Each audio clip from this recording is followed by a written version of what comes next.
we are moving through time, through conversation and a story that is shared beyond the curtains of the theatre. This is Beyond the Story, and I am Thozama Busakwe speaking to Clive a little bit about where he comes from. So you grow up, right, with both parents, and you went to Pro Arte. So you are going into the arts industry. What are some of the elements of your upbringing that have now, or that influenced who you became after that?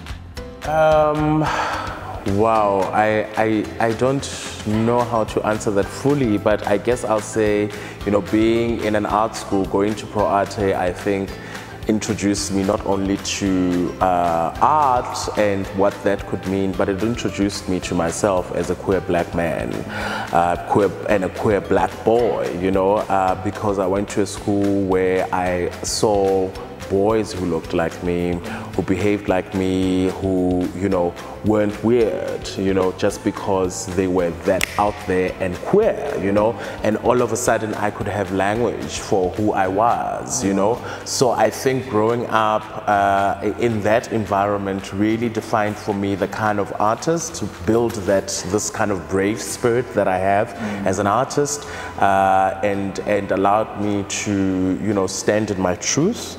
And even though it was a struggle to come to accept and love and know that who I am is enough and more than, but being in that background kind of made it easy for me to say, hey, this is what I am, this is what I do, let's get the show going, you know. So you did not have any imposter kind of syndrome at all? I think I might have, you know, like I think everybody, you know, that grows up queer, you know, would. But I think because of the friends that I had around me and the kind of environment, because you must understand at Pro Art and going to an art school, it was like a 24-hour, there I stayed in boarding school, you know, it was a 24-hour gig, you know, we would finish school at 2 and then go and have lunch, and then at 3 you are back either having a piano lesson until like 6 p.m. or you are in a production and you're rehearsing until like 10 p.m. at night. You know, so I was constantly in that space where I am honing my craft and constantly discovering who I am through the arts, because I think that's the great thing about art schools. Not all kids that go to art schools are meant to be artists, but you know, the kind of, you know, life skills that it instills in children is so important, I believe, you know. For me, I always want to know the human aspect of people, right? And I want to know from you, what did you then have to sacrifice to get to where you needed to go? Gosh, I don't know if I'm old enough to answer that question. You know, it feels like such a, you know, loaded question. And I don't know if what I'm going to come across if I say I haven't really sacrificed anything, you know, except for what needs to be sacrificed, which is the long hours of hard work, you know. That is a sacrifice in and of itself. You think you know? so? I guess I just believe it comes with it, you know. I'm of that school that, you know, like I said, when I grew up, I was cleaning the house, I was doing the garden, I was taking care of my little baby brother, I was doing schoolwork, you know. So for me, in order to get to that level of success, you have to work hard. And I guess if you call that a sacrifice, that's what I sacrifice, the hours of not going out to that birthday or family dinner, many hours, especially when I got to do a lot of the TV writing work that I did. You know, TV writing is very, you know, demanding of one's time. You know, the writing room was a very intensive space, and it requires you to fully give of yourself all the time, especially when you're working for a soapy or for a drama series that you are, you know, developing for that period. You're really just sacrificing all those times, but not just in writing, in all the other projects that one does, you know. So I guess for me, that is the sacrifice. But I've learned to, I love my work, you know, and I believe that in order for us to make an offering that is worthy to the people that we make this work for, we need to put in the hours. And that's a sacrifice I'll put in any day. Because, I mean, at the end of the day, artistic integrity is what we have to be about, right? As any artist, you could be a musician or an actor. I think artistic integrity has to be a huge part of your work. Absolutely, because that's what makes sure that you're around for years and years after now, you know. That's what makes sure that you're not just a one-hit wonder. You know, we are in an industry where this is our work, you know. We're not influencers. We're not here today, gone tomorrow. We are building careers that are going to be sustainable and be here for decades to come. And that's not about fame. That's not about likes. That's about building a career that can stand the test of time.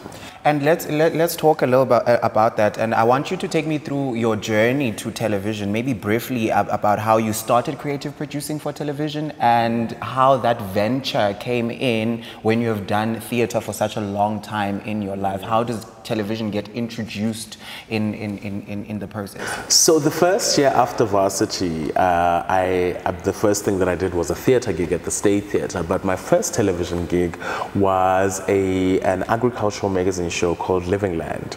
Oh my God! You lie! Yes! No! You know, I remember when I was young, I used to play in the morning, right? Yes, like Saturday morning. I would prepare right in front of the TV if I'm going somewhere on that day.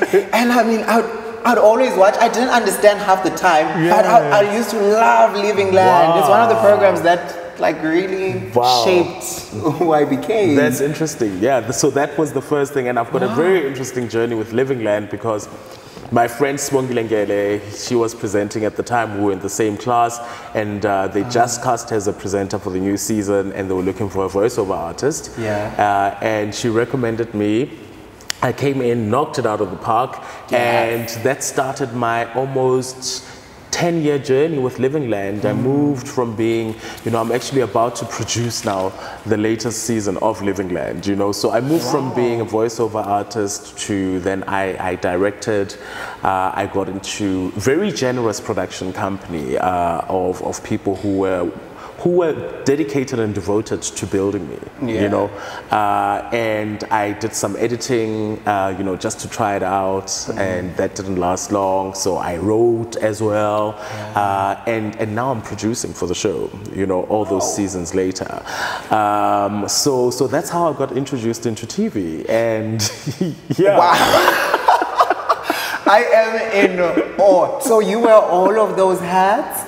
Wow, Clive. Yeah, I mean, and for me, I guess what that did was make me understand holistically what it makes, what this machine, you know, consists of, you know, what it means to produce, you know, that you've got, you know, you've got cameras, you've got, but even before you start shooting it, from inception stage, from research to story and building story to casting to, you know, how we're going to shoot this and putting all of those things together, I then became interested in the whole thing, you know.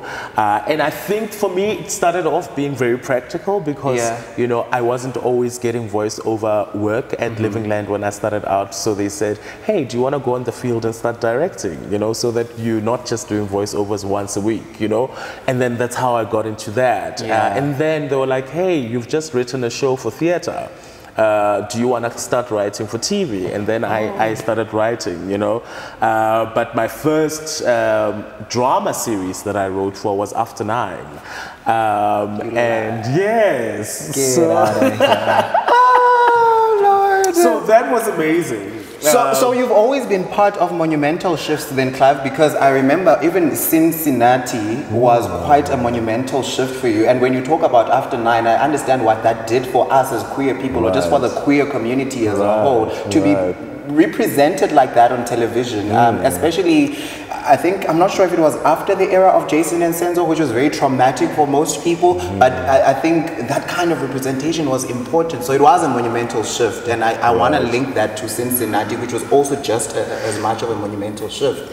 Yeah, Cincinnati was incredible, and I guess when you talk about them as these monumental shifts, when one does these things, you don't think that this is what's happening. Yeah. Because you are just about making the work, and you're like, is it going to work out? You know, all the stresses that come with creating work, you know. And you look back and then you realize, oh my God, that was actually what that was. It was what, like you call it, a monumental, you know, shift. Cincinnati was incredible, you know, being the second director after Bunny Simon, who, you know, wrote Cincinnati and directed it for the first time. Being the second director to direct it was incredible, you know. I loved being chosen for that process. I think what that process came with was also amazing, because I got to go to Toronto before directing Cincinnati, and I got introduced to other theater makers outside of our country, and I did, you know, I was assistant directing on a Julius Caesar, you know, in Toronto. They've got this Shakespeare in the Park, where they do like 6 weeks of 2 Shakespeares in the park. You know, and it was beautiful doing that and learning and being in that process, you know, just before I then hopped onto a plane and then came back home and then directed Cincinnati, you know. So I came into Cincinnati with this worldview, having just, you know, come back from working with other artists, realizing that South Africans are actually kick-ass. And that, you know, our work ethic, our talent, and how we make work is rooted in truth and in a depth that and soul that no other country or continent can kind of, you know, present. So coming back and having that confidence and that understanding of myself as a young artist was amazing as a point of departure and entering that process as that person, you know. So that was Cincinnati, and of course the actors were just incredible.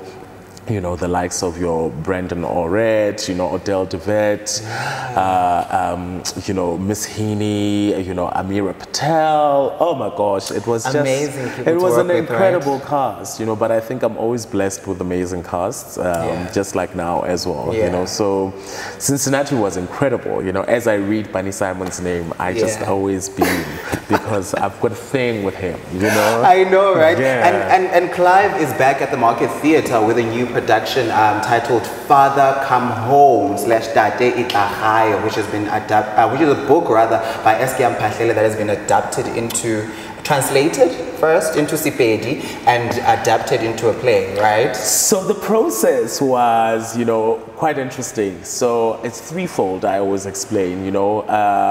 I was adapting the book into a play, and the adaptation was done in English, and at the same time Ms. Ramichweni was translating the book, and then once we translated you know, so it was a parallel process, you know, and then before we got into rehearsals, we got a language advisor who then assisted with the translations of the adaptation, because the adaptation was done in English. His name is Klaas Motabarani. So yeah, it was that kind of 3-pillar process that was happening with Tate Itahai. And what attracted you to the book? I mean, I feel like it's one of his sleeping giants. No one has really touched it in that regard. What attracted you to it, especially at this time? I mean, I'll be honest, I didn't just gravitate to it magically, you know. I was somebody made an offering. James was like, you know, there's an artist called Papai who actually did the artwork of the poster of the play. He had this play that he came, or this book, and he said, James, this is a beautiful Eskiam Pahlele. You have to read it. I think it would make a beautiful stage adaptation. And he read it, and James was like, my gosh, Clive, you have to read this book. James, knowing that I was born in Ramphahlele in Siliting, and I've got a special place for Bapedi people, you know, in my heart, because that's the people who raised me. And how much of that culture, are we going to see from Tate Itahai? I think you are going to see, in virtue of us presenting characters who were living in a village in the northern Transvaal and who were authentically those people. That's an introduction to their culture, you know, because culture is who we are every day. You know, what you're wearing right now, your gorgeous lashes, and you know who we are and how we represent ourselves today is part of our culture, you know. And I think for me in directing this, I wanted to be intentional about not looking down on culture and not being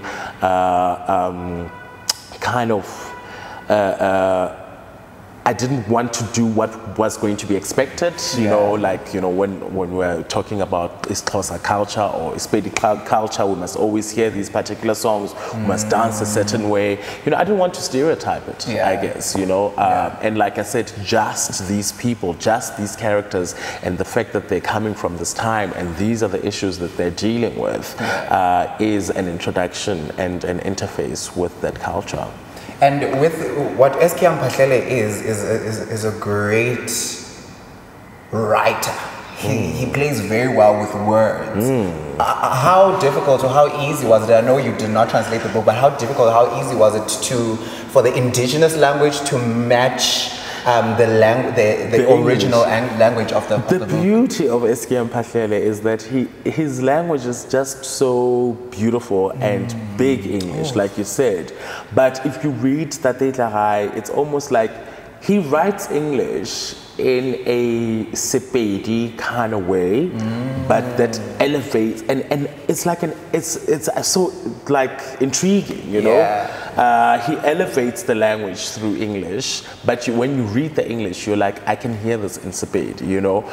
The repetition of words sometimes that, you know, he will put a word like "hear me tell you" at the end of a sentence, you know, and that's how he speaks. So he kind of used English to expose the richness of Sepedi, you know. So even when you read the English, you kind of get the Sepedi picture. So I think it was easier to imagine it, and I think that's what made it, you know, a treat for class to also kind of, as a language advisor, work on that translation. As well as Rami as well. I am particularly excited for works like this, particularly at this time when cultures are amalgamating, when European culture is almost in friction with our culture, you know, or just coming together and mixing with our culture. And you said it so well in an interview, and you spoke about elevating blackness. I want you to talk to me a little about that. What does the actual statement mean, elevating blackness?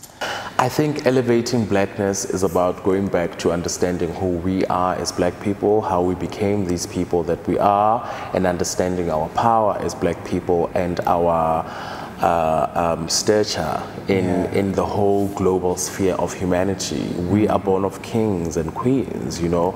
We've got an indigenous knowledge, a wealth of indigenous knowledge and systems, you know, from medicine, indigenous medicine, to, you know, indigenous knowledge, you know, science that is indigenous but is African. We've always had the sophistication about ourselves as black people, you know. But somehow along, you know, life, we got told that we're not good enough.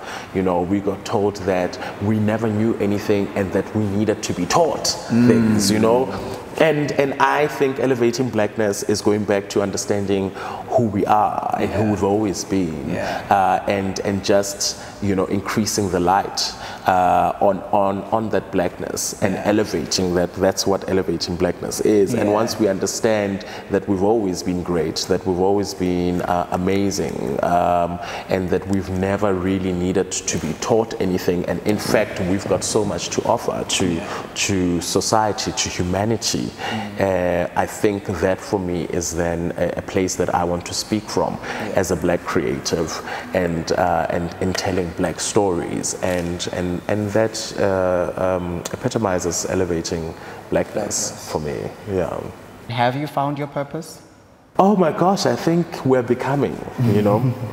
I think we are constantly becoming, and I don't think that I think I know what my purpose, I have an idea of what my purpose is and what I'm here to do here on this earth, but I am still in pursuit of, fulfilling it, because in that fulfilling it comes a journey that is going to take me to the next level of what that fulfillment looks like, and the next, and the next, and the next, and that's what makes life such a beautiful journey, So I don't think I want to say I have found or fulfilled my purpose, but I think I'm operating from a place of seeking that purpose out. And what would you say to a me who is only now still entering university and who is on the path of trying to find my desires, my destiny even? As someone who has walked the road, what pearls of wisdom would you give them? I think believing in yourself, it's said so many times. But it's powerful. But it's powerful.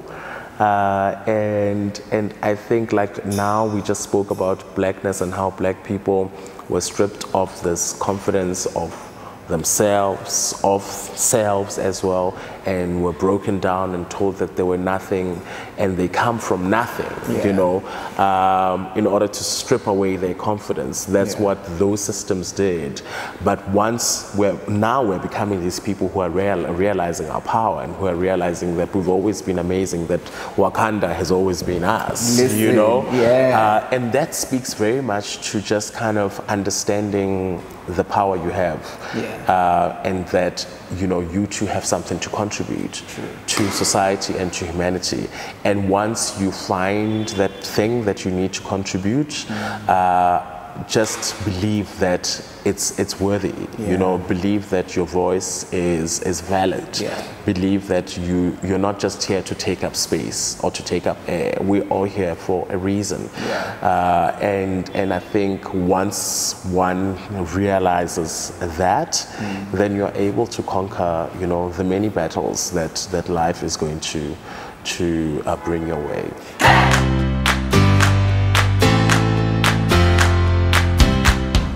And that is how we wrap up the first episode of Beyond the Story with Clive Mathibe. Do make sure that you subscribe on our YouTube channel and hit the notification bell if you have to. Follow us, whatever it is that you guys do on the socials. We just need you to follow us, okay? I have been Thozama Busakwe, and this has been Beyond the Story. From now, Thank you. Thank you.